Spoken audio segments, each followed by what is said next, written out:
Welcome to Smash Avo Property. Today I'm speaking with a great friend of mine and former guest of the podcast, Daniel Walsh. It's a very interesting time in the property market right now, and though I refuse to call this another COVID-19 podcast, it pretty much is. And because things are changing so rapidly, this is going to be an earlier than usual podcast release. Daniel and I go pretty deep into some of the big topics that may not only just have an impact in the immediate term, but will significantly impact the market long term. In particular, interest rates, inflation, the potential for hyperinflation, and how to build a portfolio to withstand economies like we're seeing today. If you look at it, like say hyperinflation or unusual high inflation, right? It's basically the dollar is losing its value quicker, right? So it costs more dollars to go buy the same product or asset, right? This occurs when more money enters the system and then the money supply expands. As always, seek your own professional financial, legal, and property investing advice for your current situation. Everything we talk about is just our opinion and general in nature and should never be considered as personal advice. So without any further ado, let's get house hunting with Daniel. Daniel Walsh, welcome back to Smash Avo Property. Thanks for having me, Jordan. I'm very excited to get you on, mate. We're in some very interesting times right now. How are you going? Yeah, good. I mean, obviously, we just had a bit of a chat before about, me being in Vanuatu, and I guess I'm glad to get out of there and back in quarantine now for a couple more days. Yeah, as long as you're staying healthy and happy, mate, that's all that really matters. But it's a pretty interesting out there in the market too. I mean, how's business going? Have you got people contacting you? Is it pretty full on? Is it slowing down? What are you sort of seeing out there as a boots on the ground type of guy? Yeah, I mean, first, I guess we'll touch on the business side of things and what we're seeing. So we're seeing a lot more questions out there to be answering and what's going on, what's going to happen after all of this. But we're also seeing a lot of people, I guess, that are in stable jobs that have cash buffers that are aligned to be able to take advantage of this situation. They're starting to now look at this situation and say, you know what, it's now time for me to buy. So we are equally saying, I guess, to some of our clients that are not in a position to buy or they don't have a stable job, that they might have to sit tight through this period and just be able to get through the period that, if we have a 3 to 6 month down period, that you're going to have to just sort of ride it out at the moment. Whereas we're seeing, other people that can take opportunity or take the opportunity right now, they're going to jump into the market and take full advantage of what's happening. So, yeah. That's on a business perspective. If we say right now, I've been the last sort of couple of weeks, coming back from Vanuatu, I've been jumping on phone calls and going through with agents and seeing what's happening in terms of listings and looking at what's happening with buyer activity as well. And what we have noticed is obviously the buyer activity has dropped off, but equally what we're seeing is a lot of the agents are starting to say that it's a lot harder to get through a property to be able to appraise that property. So therefore, they're predicting that it's going to be very hard to bring on new listings as well. So I think, as we see the demand drop a little bit in terms of the buyer side of things, we're going to equally see the listings drop over the next 6 months. And if we go into lockdown, I feel like what will happen is it will just be a moment in time where everything freezes. I think given the situation, what people need to really understand is we're vastly different from, the stock market where it runs really high off emotions and people can sell out very quickly. In times like this, especially now where they're making it very difficult to almost sell a property, you're going to have to get an agent out there or at least a few agents out there to be able to appraise the property. Then you need to go through and get your solicitor and draw up contracts and make sure everything's ready to go for your documents to sell. Then you're looking at, things like a photographer to come through, take your photos. Then you've got to go to market. So the time that this happens, even if you're looking at today and going, okay, I want to sell my property, it might not be until 3 months from now that you actually are listing that property anyway. So because there's such a lag time between this, we don't see the ups and downs like the stock market. Yeah, for sure. And the whole landscape is completely changing at the moment. I mean, there's been all this talk about online auctions and people logging in and watching an auctioneer, rattle off inside a room somewhere. But, we had our first sort of online auction weekend last weekend and it was a bit of a bumpy start. But I mean, what are your thoughts on that whole online auction process? And do you think it will become more common even going into the future, like after the virus has passed, or what do you feel about it? I think this is actually a good scenario for online auctions and to be able to push more agents to go online. I think that now more than ever, we are seeing people be more borderless in the way that they invest and the way that they buy property. And therefore, if they want to attend an auction, instead of having to fly there, they can actually go online, log on, and be able to, be a part of the auction. So I think that even from a vendor side of things, they're going to then have more opportunity to reach more buyers throughout Australia rather than just the market that's locally. Then I guess with it as well, I think going forward, I think a lot of agents will start to adopt both methods and start to say, you know what, we're going to do them physically as well. For the people that can turn up that are locally or, within a few hours drive, they can turn up to the auction. But again, let's not miss out on the buyers that are online, and let's keep this online auction sort of the same way and keep going with that. So they can sort of look at both angles from it and not, I guess, exclude other buyers that might be in the market for that property as well. So I think it's a good thing. Obviously, there's a shaky start, to the way that they've done it. And that's just because everyone's sort of scrambled around. A lot of people haven't even looked at that scenario of online auction. So, within a week, they've had to get ready for an online auction that they never really thought they would have had to have done. So that's always going to take a bit of time. What we have noticed, obviously, auction clearance rates, they have dropped significantly, but we've also seen that a lot of people have pulled their properties off the market. So again, people that don't have to sell through this period of time, they're just going to sit on their property, especially if you're an owner-occupier. They're not forced to sell. Even the people that, we know that there's people out there that are losing jobs. There's many different ways to be able to remain in your house and not be able to sell. So I think that, the way that things are going at the moment is we're sort of just pausing the market a little bit. And I think that, on the other side of this, that people are going to learn, the agents are going to learn new ways to be able to market properties. Yeah, I completely agree. Like it's a weird conundrum because on one side, I've heard auctioneers talk heavily about, playing to people's emotions, looking them in the eye, coming up and talking to them before the auction, getting used to them, knowing their name. And then during the auction, they can look at them in the eye, call out their name and say, can I get a bid? Daniel, can you give me a bid? Can you give me a bid? And sort of play with their emotions a little bit. And you're not going to get that sort of emotional drive and connection over online. But on the other side, having an online auction actually opens up to a whole more range of people that wouldn't be able to attend the auction, or obviously if you want to buy the property you're going to find a way to attend the auction, but it might bring open up the whole rain gates to see, oh, this property is going for auction, what is this property, what does it look like, blah blah blah blah blah. So it's a bit of a conundrum and a catch-22, but it's going to be interesting to see how it does pan out. If there becomes like a really good online auctioneer solution, that could be cool, but it's definitely a changing environment. But I just on that note too, like I think as well, people might actually, turn up to the auction or turn up to the viewings before, maybe a week before, 2 weeks before, to actually view the property. But what we're seeing is a lot more people are busier these days, right? They're working, they're running businesses. There's, we're at a time now where time is lacking for a lot of people, and therefore they might turn up to see if they like a property, to buy the property.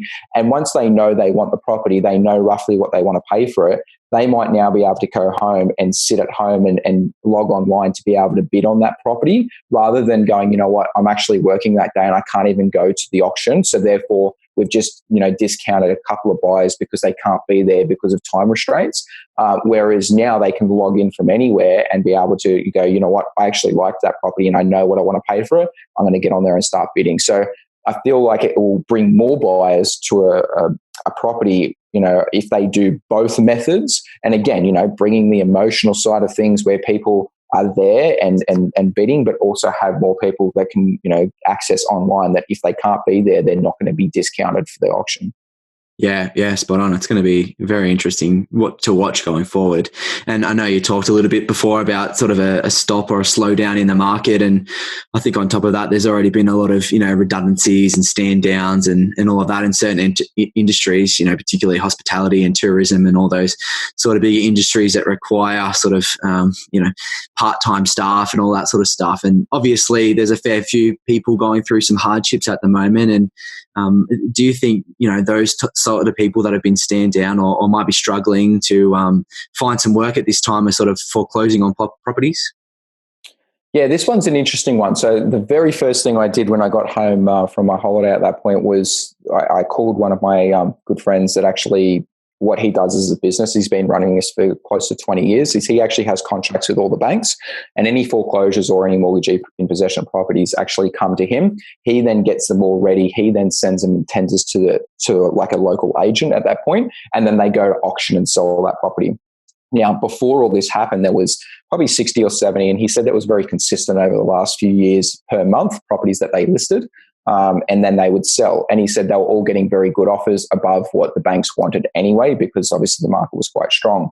So I had a chat with him about it, and I said, how's everything going? I could imagine now you would probably see, more pressure from the banks to sell properties. And he said, no, what we're actually doing is selling off our last ones, which were last week. And he said, we're actually now laying off a lot of our staff at the moment. Again, we're going to definitely be coming back. We're just going to have a break for maybe 2 or 3 months. But at the moment, there's a 0% default rate in Australia right now. And it's, that's very interesting. So I said, so no one can default on a loan. And he said, well, put it this way, it's going to look very bad if we see people on the streets, to the rest of the world. So what they're doing is now putting in measures to be able to stop people. Yes, they are saying that they're in hardship, and that is definitely true. But what we're doing is now putting measures in place so that they don't have to sell their house. So, things like putting your loan on a holiday, so bank holiday basically, where they're allowing you for up to 6 months to be able to accrue the interest but not have to pay the annual or the monthly bill on that. So basically for 6 months you don't have to pay for your mortgage. Yes, it's going to accrue the interest, and yes, you're going to have a longer term at the end of it, but most people don't sell a house because instead of having 27-year mortgage, they have now a 27.5-year mortgage. They just keep paying their bill at the end of this. So it's sort of, the way that I see it is a lot of the governments are now coming in and they're doing whatever they can. They're putting as much stimulus as they can into the basically into the economy. And what they're doing is they're saying, we're going to be here to prop you up at any cost. We're going to come out and print as much money as we can to be able to help these people out in need. We're seeing this now with the last stimulus package, which was $130 billion. And now they're saying with the job seeker allowance that you can get up to $1,500 per fortnight from your employer. So what they're saying to this is, instead of putting your staff off, and let's say that you are closed down and you can't remain open at that, for the next month, next 2 months, however long it will be, what we'll do is we'll say, yes, you have to close down. We recognize that for now. But again, keep your employees at home. We'll pay them $1,500 per fortnight, and they can basically still have a wage to be able to live. At the moment, not many people are going out, and they're not going to be, going to the movies, and they're not going out and spending money. So if $1,500 a fortnight without paying your mortgage, a lot of people can survive off that and be able to actually still do okay through those times. Again, we do know that there are people that are much harder than that, and that there's people that are going to, lose their jobs and not be able to start for a little bit longer, or they might lose their business completely. And, it doesn't matter what crisis we hit, that always does occur. But I think long term, at the end of this, we will bounce back. Yeah, it's almost like they're doing anything they can to sort of prop us up and keep us going and keep the wheels spinning. And as you say, people are at home and still getting paid. It's just a way to keep the economy still running, or as they've talked about quite heavily, building a bridge until the economy can start running again. And I think, a lot of the things that you just said sort of feed into my next question was, if we've got a tenant in one of our properties and they've lost their job and can no longer pay their rent, I mean, what does this really mean for us as landlords? But I think you've covered sort of the benefits that we can provide there. But is there anything else that we sort of should be concerned about?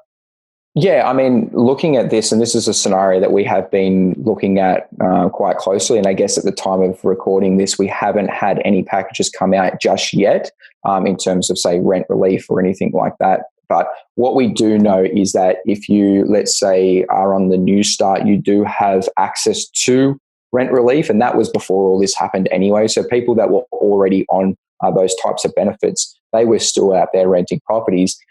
And to be honest, those people have actually now being able to access more money through this new package that has come through. So they're still going to be okay to be able to pay rent because they were already in the scenario, but they've actually gotten essentially a pay rise at that point. Now, when we look at, other people, say your middle class, and they may have lost jobs at that point, again, they're going to have to apply. If they've lost their job, they're going to have to apply for the for their allowance to get that. What they need to do at that point is go to the property managers and let them know what has happened. And at that point, they do need to, really show that they are in hardship. So they need to show that they've lost their jobs. They need to show still their income, because at the end of the day, when they're on the benefits will still be their income. So if you are earning, let's say, $1,500 a fortnight, that will be included as income. If there's a husband and wife that both lost their jobs, or they're both getting the $1,500, let's say, then they would include that as the income. And then they'll be looking at the rent at that point and saying, can you still afford the rent? And that's sort of just working that out with the property managers and with the landlords. But at the end of the day as well, this isn't a significant number. So let's say unemployment goes from 5-6% up into, say, the 10-11%. A lot of properties, a lot of landlords are still out there okay, and they're not actually, having people in hardship where they can't pay. It might be a scenario, like I said, where they might not be able to pay for a week or two until they get their benefits and get onto the benefits to be able to continue to pay. But again, there's still many measures in place. So it's not just like most people think, I'm just not paying rent because I don't want to pay rent. You really do have to show hardship, and you really do have to prove, because at the end of the day, when you prove to the landlord that you can't pay your rent, it might be that the landlord now has to use that proof to go to the bank to get a bank holiday for their loan if they wanted to go down that path. But again, talking to our property managers, they're saying that that's happening not that often. It's very few cases that is actually occurred.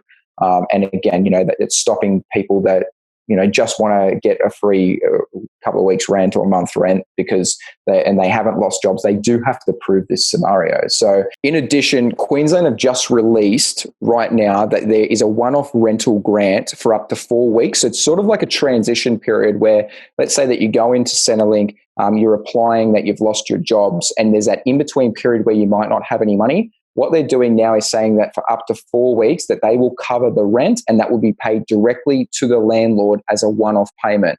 So what they're doing is giving rental relief between the period of losing your job to the period of you going onto a job seeker allowance to be able to then continue to pay the rent. So they're filling the gap right now, and this is in Queensland that they're saying this, but I'm guessing they're going to also bring this out into other states. But at the time of recording, it's only happened in Queensland. So this is sort of setting the precedent that they are here to help landlords, and they are here to help tenants bridge the gap between people losing their jobs and people actually being able to then pay their landlord the rent for the in-between period of losing their jobs and getting the Centrelink payments.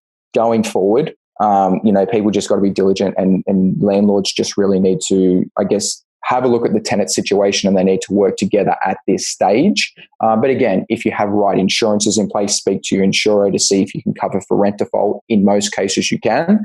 And then you can really gauge the best way to go forward about the situation.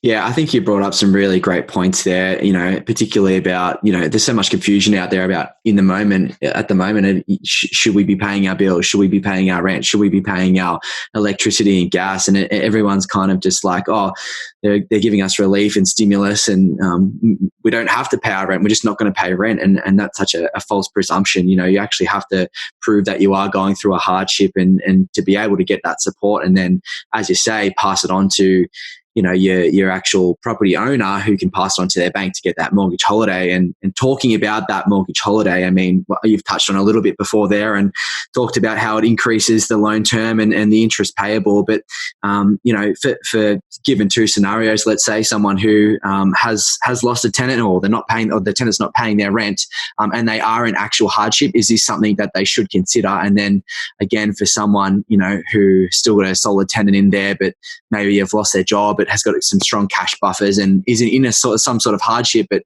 can still afford to make those repayments. Do you think they should avoid making repayments, or do you think they should just continue to do so?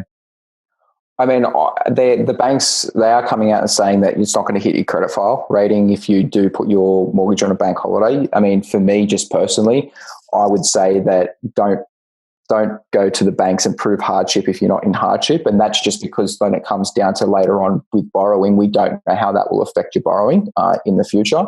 So for me, I know that I'm just going to continue to pay everything as normal, so that I don't show any hardship, because you don't want to show hardship to the banks when you want to go back 2 years later or a year later to go out there and borrow more money. So I think if people are going to do it just because they can, but they don't really need to. They need to think, why are they doing it, and understand that there could be repercussions for doing that. But I think what's important as well is it depends really on the properties that you have. So I know that, we promote a lot of buying multiple properties instead of just one large property, buying multiple affordable properties. So when I spoke to our property managers actually about this, and they were saying the same thing, they said, well, the people that really will be in hardship, that have lost jobs, will be people that are in, renting properties for $2,000 a week, $3,000 a week, $1,500 a week, because even when they go onto job seeker allowance, it's not going to even be able to cover the rents that they have. So those people will be, in hardship, and then the landlords from those houses, those properties, will also be in hardship and will probably have to go down that route of freezing their mortgage. But when you have multiple affordable properties and you have more affordable rents, even on the job seeker allowance, we've worked out that a lot of the, even if you've lost jobs and stuff like that, they're still able to pay their rents because their wages still haven't changed all that much. So, if you, I guess that job seeker for $1,500 a fortnight, that's $750 a week. So if you were renting for, say, $350 a week, $400 a week, you could still pay for your rent and still be able to, I guess, come up with that money. So it's not going to hit as much the affordable market in terms of the rental side of things, but I do think the higher end market will take a hit, and anyone that has properties for $1 million plus where their rents are very high, that's where it's going to be hard if they can't pay their rent because they lost their job, because the job seeker allowance won't cover it. Yeah, I was actually thinking about this morning when I went for a walk, and it's that whole thing of the bigger they are, the harder they fall. If they've got all this money stuck in larger assets that people can't afford to rent when they're on job seeker and they do lose their jobs, how are they going to be able to afford these, and what's going to happen to those sorts of properties and the rental demand for those sorts of properties? If even if they lose one tenant, there's talk of eviction bans coming through, they can't evict them, then they've got to have a bigger cash buffer themselves to be able to hold on to those types of properties. And if they've got multiple large types of properties and only a certain amount of cash buffer that they were putting in place for retirement, or to get them through a couple of years of slow period, but it's just not going to be enough to cover multiple larger properties rents. It's going to be a bit of a hardship to get through. But let's get. And I think it is important as well to have your cash buffers. When you build a property portfolio, you need to build, because you're building property portfolio for say 15, 20 years plus, you need to be almost, you can't go through a 20-year period and just say everything's going to be great and nothing's going to be hard through that 20 years. You need to be building a bulletproof property portfolio from day one. So therefore, you need to be able to go, through any hardship or through any crisis that we have, can I hold the portfolio? And that scenario needs to almost play out before you build the portfolio. You need to know how to do that. So we teach how to build, bulletproof portfolios so that in times like this, that you're not in any hardship. Yeah, I think that's super critical. And anyone who's, in the position of starting their portfolio in this type of market, I think that's, one of the fundamental things to do is to plan out your property journey. It's not a 2-year flip purchase. It's a 10, 20, 30, 40, 50 year asset that you need to hold on to. The cost of trading property is so expensive. And, if you're making the wrong decisions or irrational decisions, or you can't cover your costs and you have to sell in a slow market like we're in now, then you could be losing out in all sorts of opportunity costs. So it's better to plan it out before you start, and that way you're covered along the journey. But just on the property market, before sort of late 2019, we're seeing a bit of a V-shaped recovery even into early sort of January, February 2020. And now we're sort of all just hanging on our seats, watching the data to come in and see how it's acting. You're on the ground. I've talked to a lot of my friends as well, and they're sort of saying, we don't want to buy now because we just don't know what's going to happen. A lot of vendors actually brought their auctions forwards before, sort of stage 3, stage 4 of the coronavirus hit.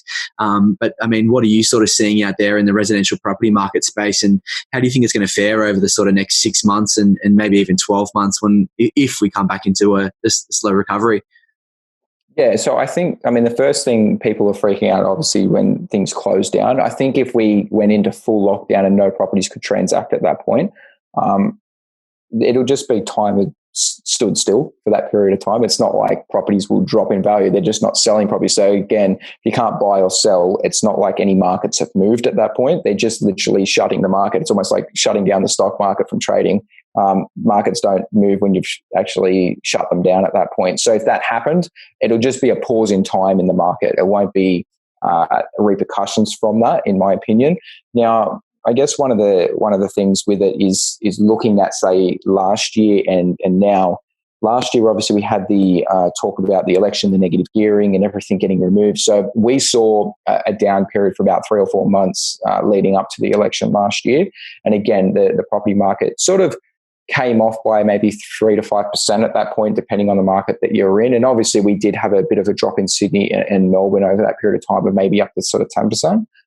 Places like Brisbane really didn't record any drops. It just sort of kept going the way it was going at that point, but we didn't see really much growth at that point.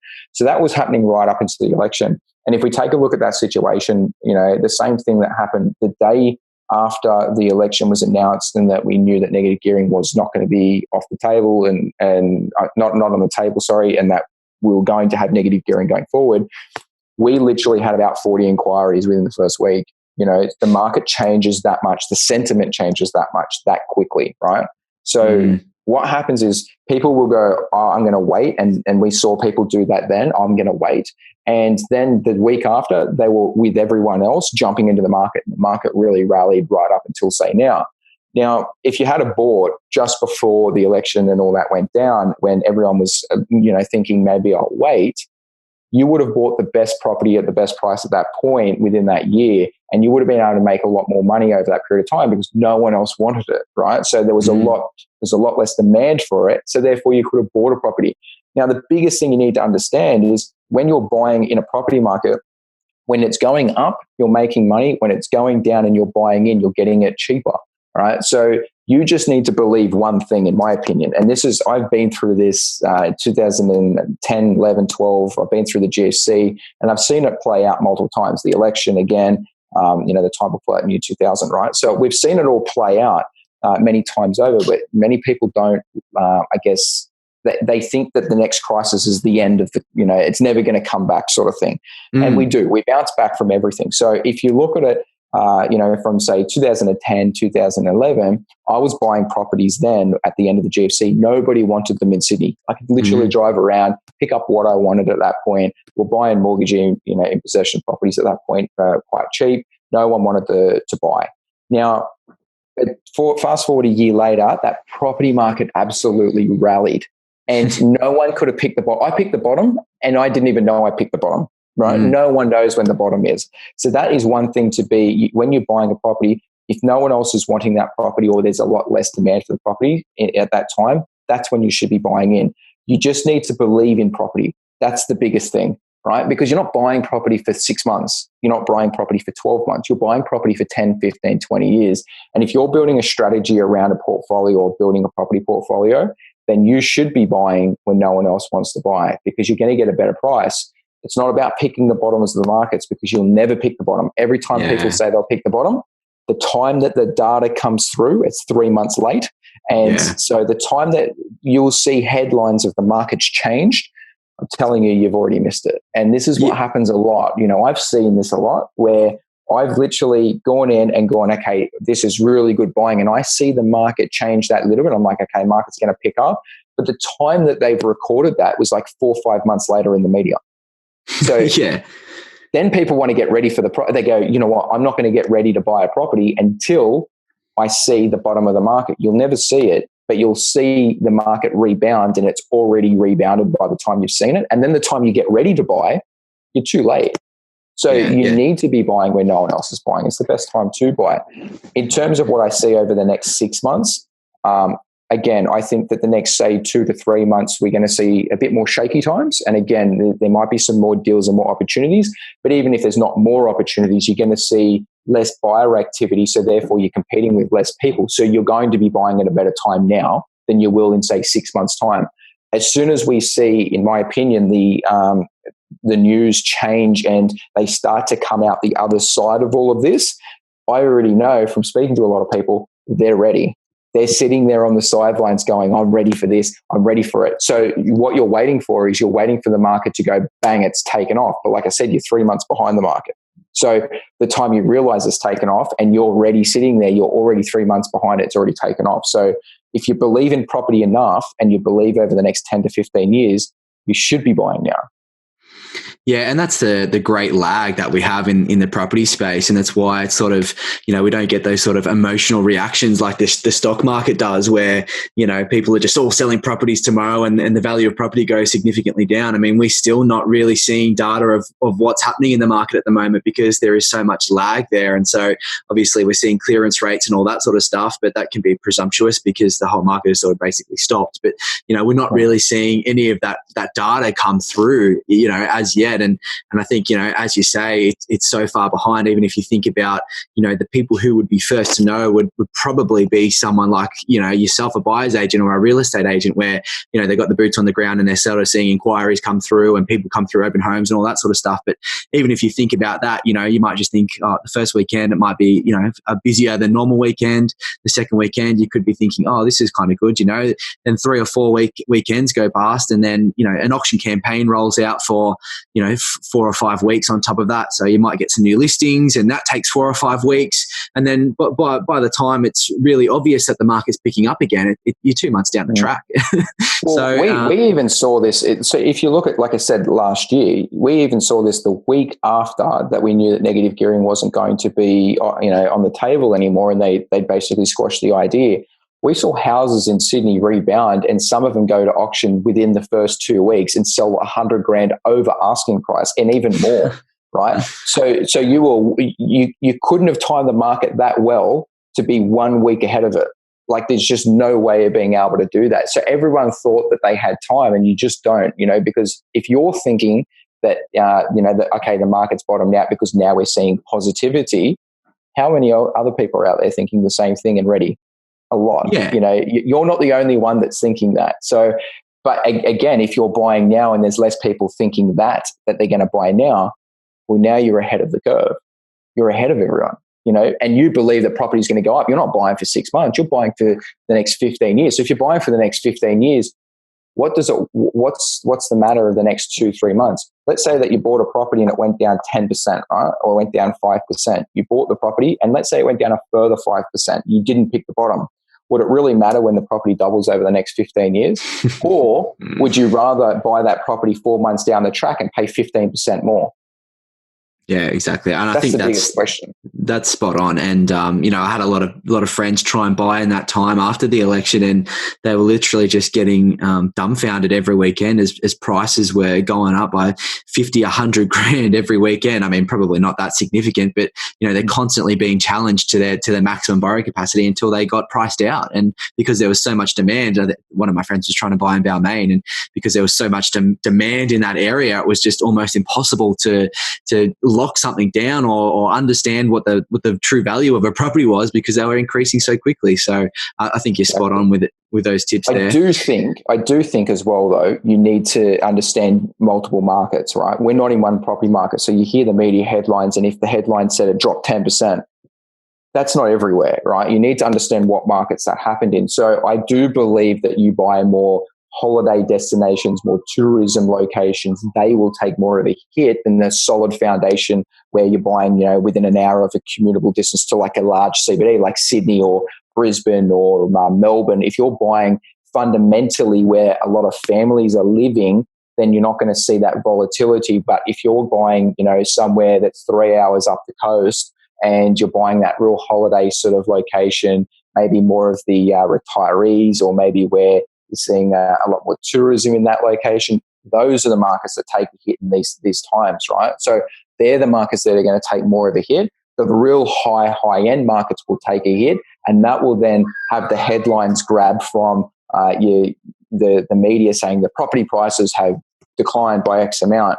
But they're not going, okay, the bread and butter properties worth $400,000 did that. They're saying that the properties at the million, that's $3 million did that, or the holiday destinations did that, which I do agree that will happen. But I don't think, again, if the guys out there that can't buy $1 million property he will get to the end of this and buy an $800,000 property, and the people that can't buy an $800,000 property will go buy a $600,000 property. So it'll actually build up more demand for the lower end of the market. So if you buy in, $400,000, $500,000, there'll be more demand at the end of this because there's more people needing affordable houses at the end of all of this. Yeah, I think that's spot on. If you think about the higher end properties, and this is what we sort of alluded to at the start of the conversation as well, those $3-4 million properties, they're the ones that are going to take, the biggest falls, and in dollar terms as well, they might be dropping 100, 200, 300, 400 grand, and you lose that sort of money and you're freaking out. And it's I think your point is so valid there. And that's because they don't need that property, right? They don't need to be in that property. If you're in a $400,000 property, $500,000 property, that's where families need housing, right? That's the affordable, let's say, bracket. They need housing at that level. They can't go cheaper. Whereas if you're at the 3-4 million, those people don't need those properties, right? They want the property. They don't need the property. They're also tied quite heavily with the stock market as well, because a lot of these people that have a lot of money also dabble in the stock market, and they've just taken a huge hit. So they're going to be the first ones to sell out in these larger properties. Yeah, and it's all relative to, the average wage and incomes, right? You can only really afford, 6 times your income or whatever it may be at the moment. Obviously it always changes, it increases and decreases, but you're so right. Those types of properties that are so unaffordable, you can't hold on to them, because you don't need to hold on to them, and you don't need to live into them. So it's always staying within that sort of income range of what's affordable. I think you're spot on there, and that's what I've sort of applied through my investing journey as well. So it's good to have some reassurance. But to talk about something now that we don't really talk about in this podcast is commercial property. And, given that small businesses have taken a little bit of probably a bigger hit than most in this sort of scenario, and some of them are shutting down and unable to sort of serve their clients. And if they can, it's only very limited. I mean, what are your thoughts on the commercial property space right now? Yeah, so this is one that I have been looking into, and also given the circumstances that I guess a year ago, 2 years ago, that I saw interest rates going, down to zero, and if not negative, that's really was my point 2 years ago, that I was saying that the economy is not healthy, right?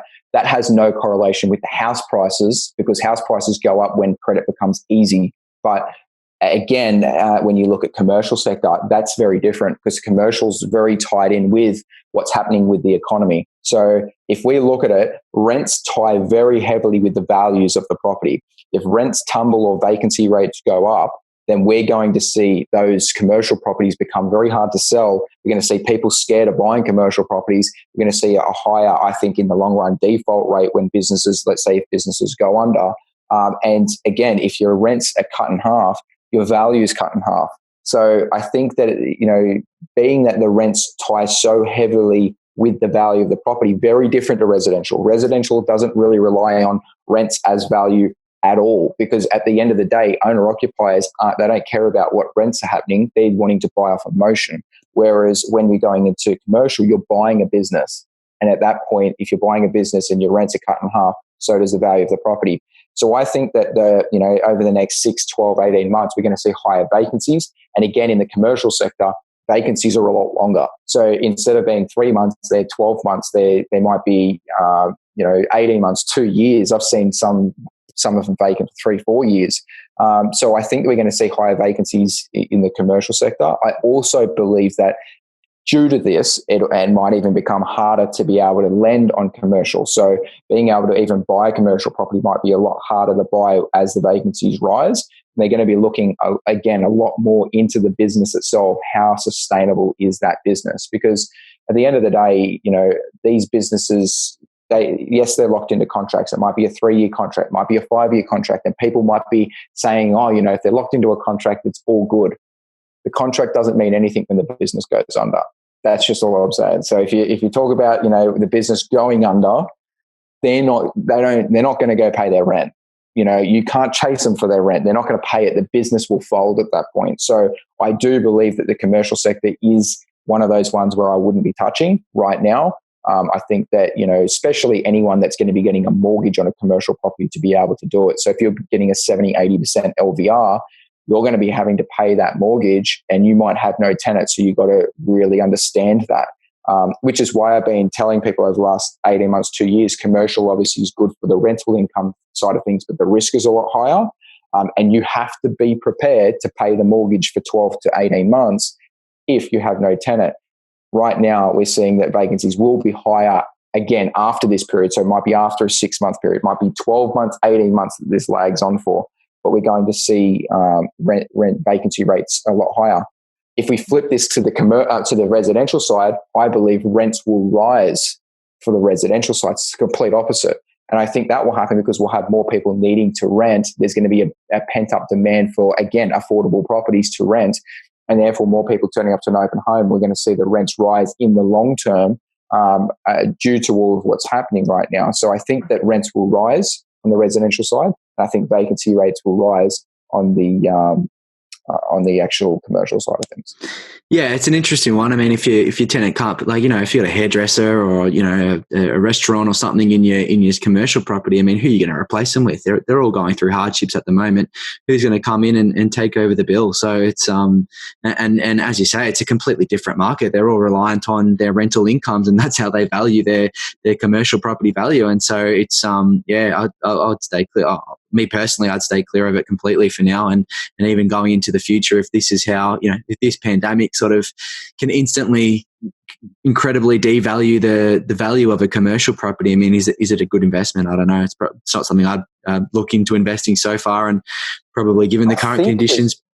I think as well, you need to really, like, if you're building a portfolio, first you need to build a foundation. It's like building a business, right? You build the foundation before you start, going out there and scaling. So same thing with building a portfolio. You build the portfolio of fundamental properties first.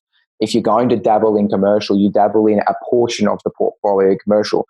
But again, your residential side should be able to pay for the commercial side if the commercial side's let down, or your cash buffers need to be a lot higher to be able to sustain longer vacancies. And I think that people were so blindsided from the rental side of things that they didn't care too much about when it actually goes vacant. And now the scenario is playing out where a lot of these commercial owners are going to be really stressed in these periods of times because they know that it's going to take a lot longer to get another tenant. Yeah, spot on, mate. And I mean, back onto that sort of residential side. I mean, for the people that do have some property portfolios, I mean, what do you think they can do right now to sort of manage their risk into the future and in times like this? I mean, I'm currently going through a bit of a refinance with my properties, and thankfully I sort of kicked that off before this whole coronavirus thing came through. So I'm sort of finishing off that and got valuations for the sort of the higher end of the market, sort of early 2020 there, which has been great. But that's going to help me release some equity. And do you think that's a good strategy for the others that are trying to sort of mitigate some risks at the moment? Yeah, definitely. I mean, I'm all about making sure that you can cash flow through any time. And for me, that's holding a cash buffer in an offset account to be able to keep paying my mortgage regardless of what happens. So, in this time, it's just holding a larger cash buffer. And again, most people, they might not be able to save money, especially because it's already happened. So it might be that they've already got a lot of equity in the property that they might be able to extract, sit that in an offset account, and then they can continue to pay the mortgage if something goes wrong. And again, they don't have to force sell that property. They can still sustain it. When we're building a portfolio, we're building it like a business. So it's the exact same thing that I always talk about, that you got to cash flow a business the same way as you cash flow your portfolio. So extracting equity is a quick way of being able to build your cash buffer up and sit in an offset account. And again, people don't like it because they're paying off their mortgage. Like they've released the equity and then they start to pay the mortgage with the money that they had. So they're thinking they're worse off. But you're just trying to get through that period of time because you believe at that point that the next 10 to 15 years, that property will double, right? And the cash flow will be better. So if you bought a property for $500,000, let's say through a bad period of time, it cost you $20,000. But that 10 to 15 years later, that property went from 500 to $1 million. Does it really matter that it cost you $20,000 to hold that period when you made $500,000? Plus, by that period of time, you're probably creating passive income from the property. So I think that's a really good strategy, holding large cash buffers. Another thing is as well is making sure now more than ever you screen tenants. So anyone that's going to be coming into a vacant property that you have, that you're screening their jobs, you're screening the security of their jobs. Maybe they are essential workers and you want to put more essential workers into your properties now more than, maybe you want to just make sure that you're going to have a tenant that's going to be able to pay the bills for you. So I think now more than ever, you're going to be screening tenants. Yeah, I think that's a great point. It's you can really tell the good property managers from the bad ones at these times. You know, who are they presenting to you? Who do they think is acceptable and you know, giving to you? I mean, it might be hard you might only get a select few of people, and you're not happy with all of them. But you know, who are the ones that they're saying, you know, these could be good potentials. It's going to be an interesting time for them. And I think the next big question is going to be interest rates. And, you know, Governor Lowe has just said that they're not going to increase the interest rate until unemployment's back down to 4%. You know, there's been talk of unemployment going up now to 11%. So we could be a fair while off that. And, you know, other people are saying, oh, we're not going to see negative interest rates for a while because it's going to stuff up all the bank algorithms and they're not going to be able to do their calculation properly and everything else. And I know you've got a strong opinion on this, and you know, we've talked about it in detail. But how do you think interest rates are going to look going into the future? Well, like I said, I do believe that they're going to go negative. Yeah, like I said, I believe that interest rates were going to turn negative, and they were always going to turn negative. Whether they go negative 2%, 3%, 4%, we don't know.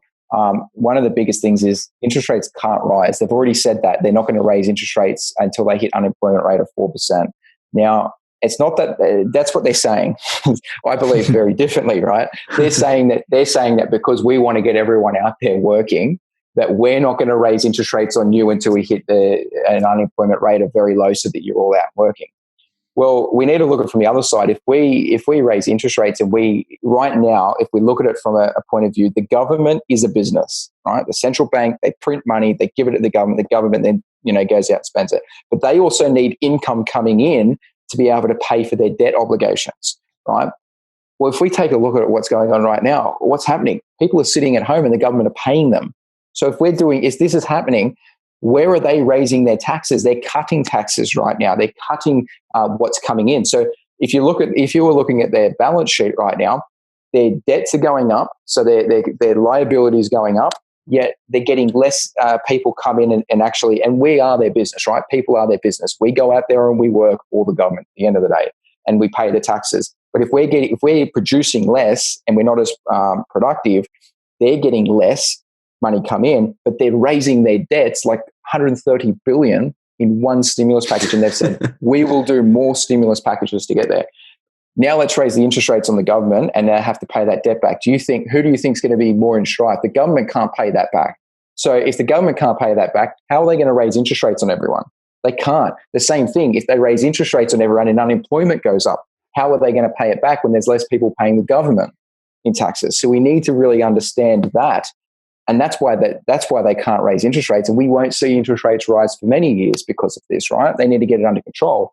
But we will go into negative interest rates. And the reason we'll go into negative interest rates is, number one, is we need to keep reducing interest rates to keep reducing our Australian dollar, right? We need to reduce the dollar. We need to keep competitive with the world. We need to have better for exports. So we're going to be reducing interest rates. That's one thing. We need to stimulate spending. Right now, we're in a deflationary period, right? So we're not in inflation yet. We're at deflationary. So how do you get yourself out of deflationary? You have to get people spending, but people are scared. So if people are scared, what do? They hoard money. You could give them all the money in the world, but if they hoard it, they're not spending it, and inflation won't come, and people won't go out there and be productive. So what we need to do is really, at this point, is we need to go into negative interest rates. We need to make money worthless, because the more worthless it becomes, and if you were basically going in, let's say that you had a scenario where there was negative interest rates, or even 0% interest rates, real interest rates, right, to the consumer, we would be looking at this and going, okay, interest rates are zero. Are you going to save money when interest rates are zero? You're getting a free loan. If you go out there and get a free loan, you're taking that loan, because you can go buy a car with it, especially when all this is over. So I believe we're going to go into negative interest rates because we are in a deflationary period where they need to spend. The problem is this: the governments are printing money beyond measure right now, worldwide. This is not Australia. This is worldwide, right? And US announced that they did $6 trillion. $6 trillion. We announced, I think we're up to 270, and this is at the time of recording, I think it was 270 billion. It was 16% of GDP within 1 week. So we need to understand how much money has been expanded throughout the world and how much more money is coming into the system. If we're expanding the monetary system, we're expanding the money supply at that point, eventually that's going to filter through financial assets. That's going to filter through inflation. So yes, we are in a deflationary stage. We need to get out of that. But the governments to get out of that will print money, and they'll print too much money, because the first thing will happen is everyone will hoard all of it, the money. They'll have to keep printing it to keep stimulating and trying to get inflation and trying to get job growth and everything back. And they do what they do best. They'll print too much. And as soon as they print too much, and then all of a sudden we see inflation, and we see, again, we'll see people with negative interest rates, right? If we have negative interest rates, people will then go out and start spending all the money that they hoarded. Well, we're going to have huge inflation, right? We've got more dollars to pay for the goods and services and the assets that are out there, right? So if you give everyone more dollars, eventually it's got to come out the other end. But I don't see that happening soon. It's still a period of time. Yeah, spot on. And if you think about it this way, you know, all the money that was already in the economy beforehand is still there. It's not going anywhere. It might not be on the stock market. It might not be in housing prices if they come down a little bit, but it's still there. And so when they're qualitative easing and they're printing all this money like it comes out for free, they're literally just printing it off the roller, if you can imagine it that way. That's being additionally pushed into the economy. So when, as Daniel says, it comes back up again and the economy kicks back up again, this additional money is going to combine together with the existing money and go through that inflationary period. And is that what you're expecting to happen, Daniel, with, you know, housing prices and inflation? And do you think we might even see some hyperinflation over, you know, the longer period? Yeah, well, that's exactly how you explain it was right. And I believe that that's going to happen in the long term, right? So again, we've got to get out of the deflationary state, which will happen, and that will happen through printing too much money. But again, people need to understand things like debt. Debt is money. People don't understand that a lot of the time, right? If you go out there, they're saying now small businesses go up to $250,000 and go get the debt to be able to save their business. If you go open up that $250,000 and take that money, you just created money in the system. That's not debt. That's money. You created it because you now have $250,000 to go spend, right? Whether you're spending that to, give to your landlord, so then your landlord can pay the maintenance guy. That you're basically opening up more money in the system by doing that. So the more loans that we take out, the more money supply is going to continue to increase. What happens if negative interest rates come? People are going to go out there and beyond measure and continue to try and borrow money. I do believe the other end of it, they'll have to almost restrict credit again, because the economy works with, are they constricting credit? Are they going out there releasing credit? The more money they release, the more prices things go up, right? 2008, this happened. 2008, 10. So exact same thing. When they were printing money, the difference was the asset, there wasn't really high inflation. And that's because everything went into financial assets. So if you had a look at 2008 to now, what happened with the stock market? It absolutely rallied. Why did it rally? Because there was more money in the system and it all went into financial assets and the markets went up. I believe that this time they're going to continue to print money, and that's going to go through all aspects of life. It's going to go through goods, services, and financial assets. So I think that we're going to still see another year or so before we even see this play out. And we still might be in a deflationary period for the next 6 to 12 months. And then from there, we'll start to see inflation. I think the inflation could be 2 to 3 years away. But what I'm expecting is over the long term, because no one can predict it within the year, right? But what I'm expecting is we're going to see, say, 20, 30 years worth of inflation over the next 10 to 15 years, right? So it's not going to be that we're going to see it next year and it's going to happen, but it is going to happen over the next 10 to 15 years, right? But we're going to see abnormal high inflation. So hyperinflation, I don't know if we'll get to full-blown hyperinflation like Venezuela or anything like that, but we're going to see some very high inflation throughout the world. That's going to devalue everybody's debt. So that's the biggest thing that people need to understand as well is if we're devaluing our debt, we're also devaluing the debt obligation to the governments, right? The central banks that printed the money that gave it to the governments. What happens when they've got debt and inflation occurs? They're basically robbing everyone to go out there and work harder to pay off their, right? So they're saying if you don't have debts, you're going to have to work harder because you're not keeping up with inflation. So you have to work harder, right? And therefore you're working harder, but the government's debts are actually devaluing because the inflation's wiping it out. So it's no longer a large debt because the debt's been wiped out over time. And I think that's what's going to happen. So for me, I'm attaching myself to as many assets as I can with debt, because my debt's going to become irrelevant over time. Yeah, I think a different way to think about it too is, it's not that the value of property goes up compared to the dollar. It's that the dollar actually goes down compared to the value of the property. If you look at it, like say hyperinflation or unusual high inflation, right? It's basically the dollar is losing its value quicker, right? So it costs more dollars to go buy the same product or asset, right? This occurs when more money enters the system and the money supply expands, right? So if you were to look at this, so what is inflation, right? What is hyperinflation or high inflation? Take a look at Sydney prices 30 years ago. You would have bought a house for $30,000 roughly, right? $50,000, let's say. That same $50,000 house right now is $1 million. Why is it $1 million? The average wage earner could have afforded a $50,000 house back then, and he can afford $1 million house now. Why has that happened? Because inflation over time has devalued the debt. So if we look back now, we go $50,000 is nothing. Why? Because our wages have risen over that 30 years. Right? So the same thing. And why has our wages risen? Because we've got to keep up with inflation. As more dollars come in and devalues the debt, or devalues the dollar, we need to ask more dollars from our employers to be able to go buy the same goods and services. And the employers need to pay more because they're also going to get more money for their product that they're selling. So it goes around in a circle. And basically, like I said, what it's doing is, at the end of the day, with hyperinflation or any inflation, is it's devaluing the debt. So you look at a property 30 years ago, it's $50,000. You look at it now, it's $1 million. It's, if you were to say 30 years ago, the property price was going to be $1 million off their $50,000 house, those people would have went, there is no way. But that's because they couldn't see inflation robbing them over time and devaluing the dollars. And they would never see that their wages would have increased as much as they did. Yeah, that's a fantastic way to put it, and I think probably sums up that high inflation and hyperinflation sort of terminology for all of those who have never really heard of it before. But I think, sort of the final question for today is, and I think this is on a lot of people's mind right now, is what's going to happen to the property market. And I think, once all this blows over, do you expect that the property market is just going to go back to business as usual? Yeah, I do. I understand the side of things in terms of the unemployment rate will go from 5% to 10 to 11%. But again, I think a lot of these, big companies are going to be re-employing very quickly as well. And they're going to be back on board. Your airlines are going to get bailed out if it comes to it in the end of the day. They'll get bailed out by the governments. They'll have packages to be able to bail out. We're already seeing it where they can basically pay now their employees to sit at home for a while, or they're actually, a lot of them are getting repurposed for stuff like Woolies packing and stuff like that. So I think that side of things are going to bounce back. There will be a portion of people that are going to get very hurt and lose everything over this.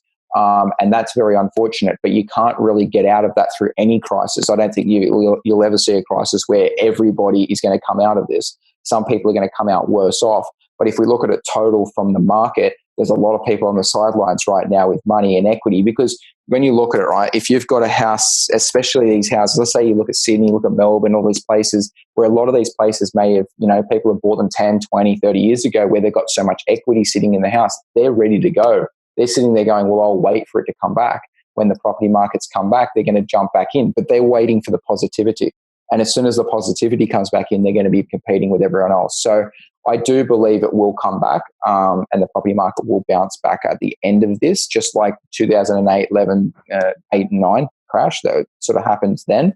The same thing, it bounced back. And I think that over the long term, if you're looking at it from the inflation side of things, that you need to be building your asset base as quick as possible, and you need to do it safely so that you can ride the wave of when your debt becomes devalued over that period of time and your asset prices rise. So for me, it's more so looking at that side of things and thinking that's more interesting. But I think the property market's definitely going to come back straight after all of this. But again, some markets will come back quicker than others.